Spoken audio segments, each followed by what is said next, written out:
Assalamu alaikum rahmatullah ta'ala wa barakatuhu. You're watching Islamic Action TV, Guerrilla Minded Production. I'm Bilal Ali Hugh, your host for today. And with me I have a very special guest, an honoured guest, Sister Muriel, who is a comedian. Sister, greetings and thank you for making the time to appear on Islamic Action TV. Enough respect for that. I want to just jump straight into it because time is of essence and ask you, what was it that drew you to such an unusual or such a difficult art as comedy?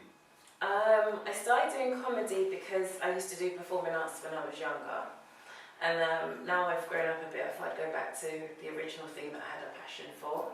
I met a few comedians and I felt like what they were doing I could do it too, so I was feeling quite brave. And also it allows me to laugh at a lot of the experiences I've been through, so instead of holding it in as bitter, anger and pain, it now becomes laughter. So it's a way of self-healing as well. Okay, so the comedy is a therapy also. It's a piece of therapy, yeah. Okay, how long have you been in the line of comedy? I've only been doing it since January of this year. Okay. Yeah. Okay. But I've managed to meet a lot of people since doing it and I love it. Excellent, Yeah. excellent. Art is a really powerful medium to communicate with people. And there's obviously a wide range of different types of comedy. Some people deal with comedy just to break the monotony and it's just comedy for comedy's sake. Some people have a message. I almost remember watching parts of Raw and is it Delirious with Eddie Murphy? And it was almost like a sermon or like a party political broadcast. It was fun and joke, but when you really listen to what he was saying, it wasn't just fun and joke. He was making some serious points in jest, in comedy. Where does your art form fit in? Have you found your niche? Where'd you go with it? I think my art form fits in a place where I'm the voice for people of either my generation or for the black ladies or for women in general.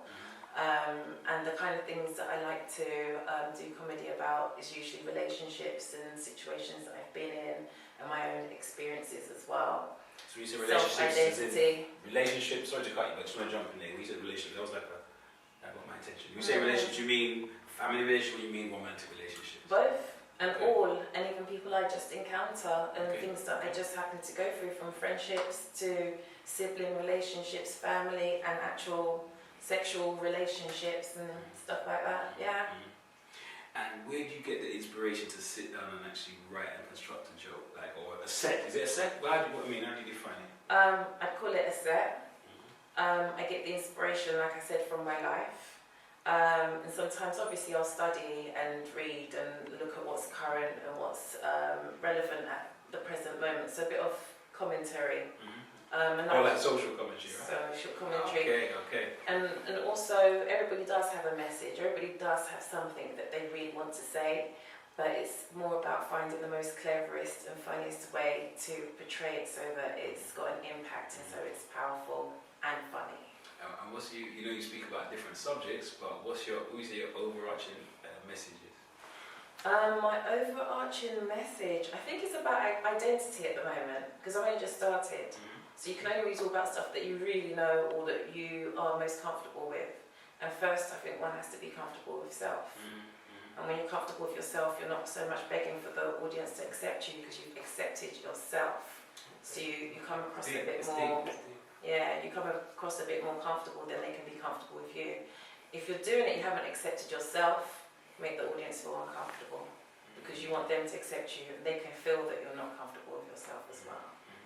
So when you say identity, I straight away thought of like on a level of black, but do you mean just in that sense, or do you mean as a woman? My identity would cover my blackness. It would cover being from Africa and living in London. The kind of background that I'm coming from, like my social environment, the things that I've seen, witnessed, or things that have happened to me that has carved my personality and my sense of humour. That's identity and what I identify with and how I can find common ground with my audience. Okay, it's quite broad, That's very fascinating.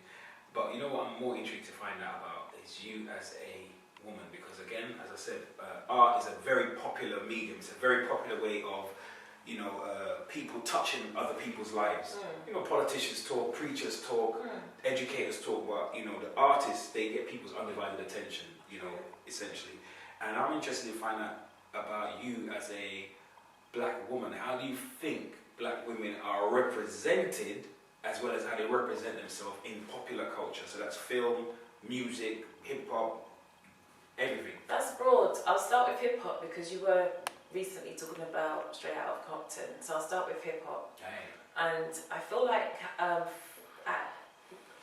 coming from the 80s, 90s, where the female rapper would have come across a little bit masculine in her outlook when she wanted to be taken seriously. Okay, a bit tomboyish. Yeah, a bit tomboyish, but you could rap and have all your clothes on and still sell a record. And then slowly it became, you had your Foxy Brown and Little Kims that came out of nowhere, where Queen Latifah and that lot, and Moni Love and MC Lyte sort of, I wouldn't say they were phased out, but the style of being a bit more masculine and getting your message across changed, and it became more sexualized. And we know that sex sells. We know that, and it's always going to be, the bottom line will always be money, and everybody's always going to do what they need to do to sell whatever they need to sell. So at the moment, I feel like it's boobs and arse, and it's all out of context.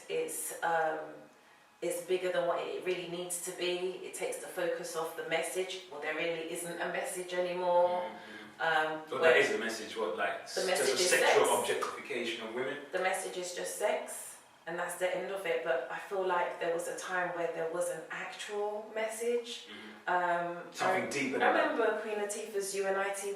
Like, there was some sort of dropping of knowledge and some sort of sisterhoodness at one point. But now it's just, I'm the baddest bitch. I'm the baddest bitch, or I'm openly. I'm the hoe. I'm on the, It's like the stuff we're saying. We're glorifying being a certain way. I don't necessarily agree with it. I know it's somehow it's selling. Maybe it's like porn, hip hop porn for men, because it must be men that are buying it. I don't know. And then maybe some lesbians or something. I don't know. You can edit that or something. Cyrus. this is no edit TV. This is live without no drive. So it is what it is. It is what it is. Sex sells. That's why even the male rappers have got their tops off, because still sex sells. It doesn't really have to be that way. I feel like I miss the conscious rapper. I feel like there is no message. I feel like we're teaching our children rubbish, basically. We're filling them with rubbish. And I think hip hop, there are preachers of today, the kids learn the lyrics. And if we're not learning the lyrics, the beat and the rhythm will get into us. So even though we don't, for example, I'm in love with the Coco, the whole rhythm is brilliant, and the track is brilliant, but the connotations and the intentions of the track is not brilliant. But you could... So you find that troubling as a woman? Our children know all the lyrics. Our children can sing all the lyrics, but How do do they you know feel their black about that? history? Do they know that? Can someone sing the black history in hip-hop format so that our children can learn, please? That's what I think. Yeah. Okay. That's very powerful words. So what would you like to see? You mentioned, like, for example, teaching the children black history via rap. What else would you like to see on the horizon in the arts across the board? I know we mentioned about music and hip-hop, but the arts is important in terms of the visual, the narrative, the mythos, So what would you want to see for the future? What would you like to bring? I'll say what I'd like to bring in a second, but I would love to see the black media take more responsibility and look at what's happening and actually know that they can impact everybody with the powerful hip-hop. That's how powerful hip-hop really is. If it can make people commit crimes or go so far for the bling culture, or go so far to pick up girls and like disgrace them and make them feel like whores because they want to feel like they can relate to that music or they're living that life. Just imagine what would happen if they were spitting really decent lyrics. Imagine. I think it would bring us together, and it would drop a lot of knowledge, and it would change the scope of how we all treat each other and the kind of things that we all do and the mindful and that sort of thing. I would love to do comedy that impacts. I'd love to do comedy that challenges. And so at the moment, there's a process with it as well. So once you get past your identity, then you start to find your voice. Then you get more and more clever as you do more research about yourself and the way that you project and who your audience is. So you're still mastering your craft, Then you start to know what you can say, how you can say that it can be an impact. The ultimate goal is to have a message and for it to be challenging and funny at the same time. So you want to educate, entertain and challenge your audience at the same time. I mean, wow, that's deep. I mean, the time's gone like, but it is a pleasure. It's been an honour to have these few moments with you, and I'm really glad that you jumped in with both feet at such short notice. A kind of impromptu interview, a discussion, not in the interview, just a public conversation. But it's been nice. It's been really nice, and I hope you're not a stranger to Islamic Action TV and to Gorilla Minded Productions. So you heard it there, live and direct from Sister Muriel, up and coming, still crafting her, perfecting her craft. But look out for her. We're going to see big things from the sister, God willing. And for you all, stay safe. And until next time, as I greet you in peace, I leave you in peace. Assalamu alaikum wa rahmatullah ta'ala wa barakatuh. What he said.